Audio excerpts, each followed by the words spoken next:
She blocked my driveway again. At first, I thought maybe it was a delivery or something harmless.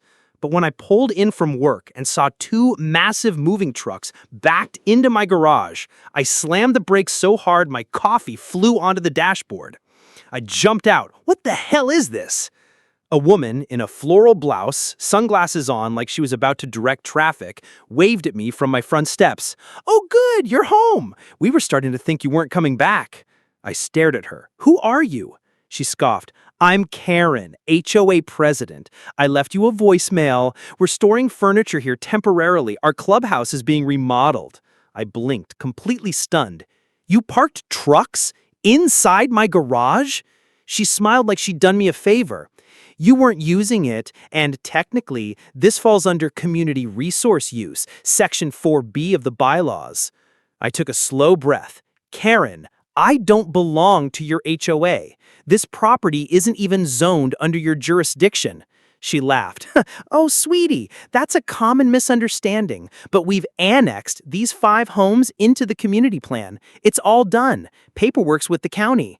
I didn't say a word, because I knew something she didn't. That lease agreement she just violated, it didn't belong to me anymore. I signed it over to the county sheriff's department 3 months ago, and those garage bays, they're reserved for undercover patrol vehicles, not Karen's furniture trucks. I pulled out my phone, scrolled down to Sergeant Cole, and hit call. Karen was still talking. "I know change is hard, but once you see how organized our trash days are, yeah, you're gonna want to move those trucks in the next 5 minutes." She frowned. "Excuse me? Because that's not my garage you just broke into." The call connected. I didn't even have to explain. Just said, "Cole, you're gonna want to see this." And Karen? She was still smiling. 15 minutes later, a black, unmarked SUV rolled up. Windows tinted, engine purring low. Karen stood beside one of the moving trucks, arms crossed like she was expecting a pizza delivery, not law enforcement. The driver's door opened, and Sergeant Cole stepped out. Built like a linebacker in plain clothes, he walked straight toward me without sparing Karen a glance. "You said trucks inside the unit?" "Both bays," I nodded. "They're full of furniture and boxes. No access to the lockers inside either." Cole's jaw tightened.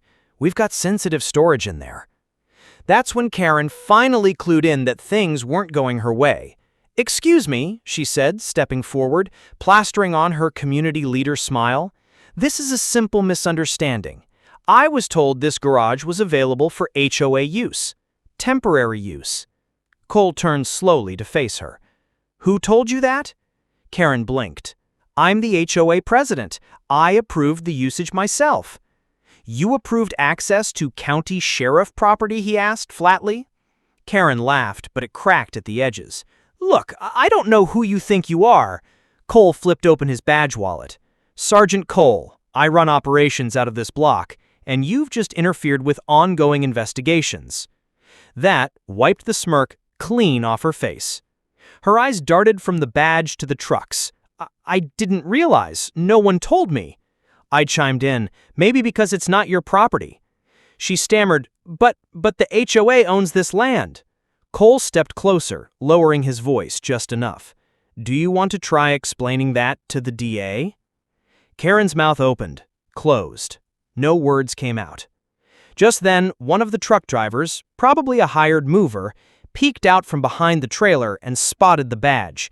He didn't wait, just bolted back into the cab, fired the engine, and started backing out of the garage like it was on fire. Karen shouted, "Wait! Where are you going?" The second truck followed suit, squealing tires and all. Within a minute, both vehicles were gone, leaving oil streaks on the concrete. Cole shook his head. "You're lucky we hadn't loaded any equipment in there yet." Karen tried to recover. "I didn't mean any harm. I thought this was community space." I looked at her, deadpan. "Karen, you trespassed. You gave unauthorized access to a secure facility. You literally handed my garage keys to strangers." She looked pale now. But I didn't know." Cole pulled out a citation pad. "Well, now you do." And then came the words that made her knees wobble. You're being reported for criminal trespass and unauthorized access to law enforcement property. Karen blinked like she'd just woken up from a nap on train tracks, but it was already too late. Karen didn't say another word. She stood there frozen, like if she didn't move, the whole thing would magically go away. But it didn't. Cole was already on the phone, calling it in. His tone clipped, professional. "Yeah, notify records. We've got an HOA president claiming jurisdiction over Sheriff Lease property.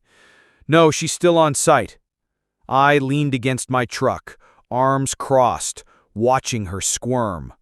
Karen finally spoke. "This is going to ruin my reputation.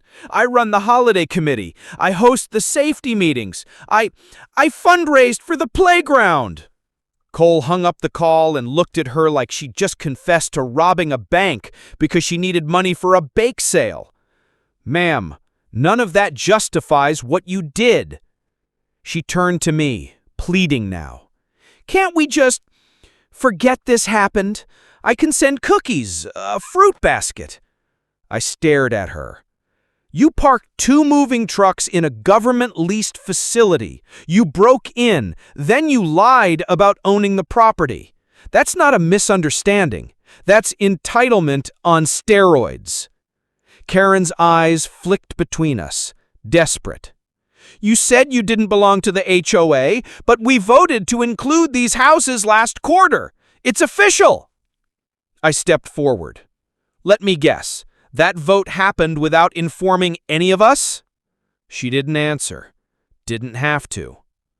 Cole spoke again, calm, but ice cold. "You tampered with zoning jurisdiction. That's above my pay grade now. County officials will be reaching out. Don't leave town." Karen's face dropped like someone had cut a wire inside her. I almost felt sorry for her. Almost. But then she muttered under her breath, "This neighborhood is going downhill ever since they started leasing to outsiders." Cole raised his eyebrow. "Outsiders?" he asked. She stiffened. He took a slow step toward her. "You mean us? Law enforcement?" Karen swallowed, but the damage was done. Cole didn't even yell. He just said, "You just made this personal," and walked off, pulling his phone back out. Karen looked at me again, this time like she was hoping I'd bail her out. I didn't move. She dug herself into this mess with both hands. And the worst part? She still didn't know who my next-door neighbor was. But she'd find out soon, and trust me, she wouldn't be ready. The very next morning, I heard knocking. Not on my door, on Karen's. I peeked through the blinds and nearly laughed. Deputy Morales, 6'2", clean-cut, and known for his zero-patience attitude toward HOA officials. The guy's built like a battering ram and carries the confidence of someone who's kicked in more doors than Karen's opened in her life. He lived 2 doors down from me. And yes, he also leased his garage to the county sheriff's canine unit. Karen had messed with the wrong street. I stepped outside casually, sipping my coffee as Morales knocked again, this time harder. Karen finally opened the door, wearing the same clothes from yesterday and a bathrobe over them like wrapping herself in more fabric would wrap her in less guilt.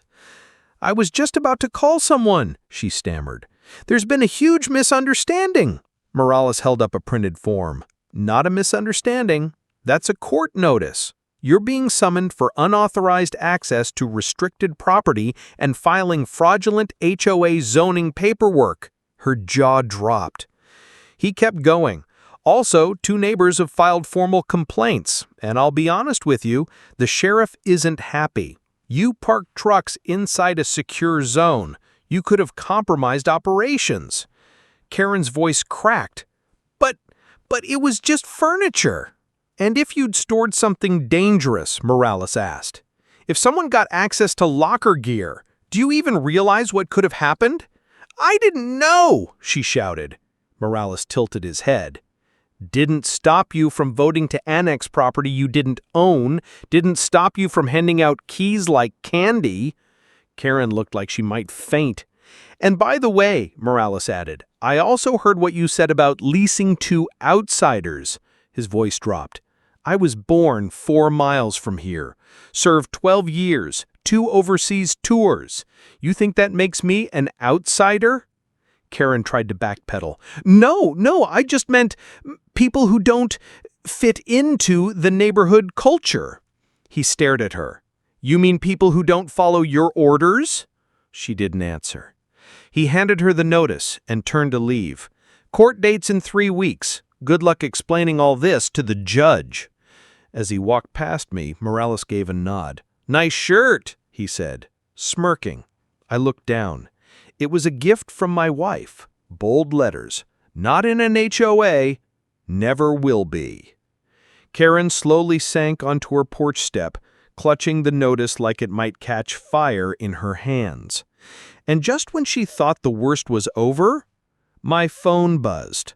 A message from Channel 9 News. Apparently, someone had tipped them off about a local HOA president impersonating county authority and locking sheriff access to secure property. The headline was already up. Karen's picture, full name.